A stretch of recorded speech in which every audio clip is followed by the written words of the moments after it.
Both sides in Washington are breathing a sigh of relief tonight after a dramatic 11th hour budget breakthrough. Now the rest of America is bracing for the effects on their daily lives after $38.5 billion in cuts. Some Democrats have called it draconian. Some Republicans say the cuts do not go far enough. And tonight we're learning more about the high-stakes final moments to strike that deal and the even larger fight now looming. We begin here with David Curley in Washington. David, good evening.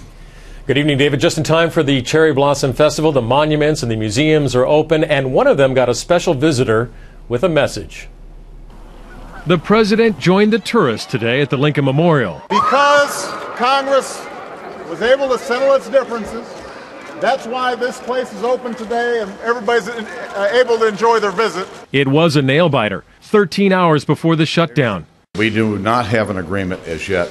The Democrats were reasonable and Republicans are responsible for shutting down the government.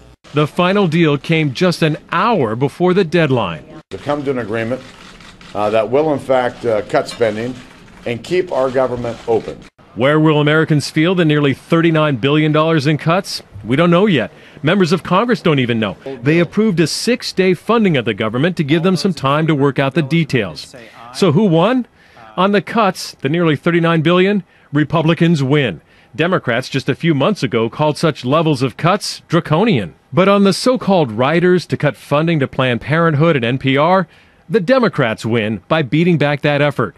And the House Speaker, John Boehner, wins because he pushed Democrats as far as he could while keeping most of his freshmen in line. The Tea Party's been pushing the speaker very hard. I don't think the pressure's going to let up, do you? No, and I wouldn't want it to. I think it's because of that pressure that we've seen this ball move forward in the right direction. But the president pushing back against Boehner may have created the breakthrough. During this session in the Oval Office Thursday night, Speaker Boehner wanted to cut funding for Planned Parenthood. The president said, quote, "Nope, zero." Boehner tried again. The president repeated, "Nope, zero." Then silence.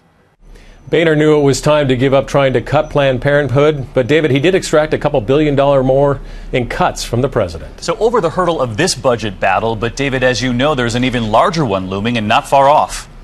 Yeah, the 2012 budget comes up pretty quickly. In fact, it was introduced in the House just this past week. But even before that, David, the debt ceiling comes up. Can the government borrow more money? And look for the Republicans to extract something significant from the Democrats before they lift that ceiling.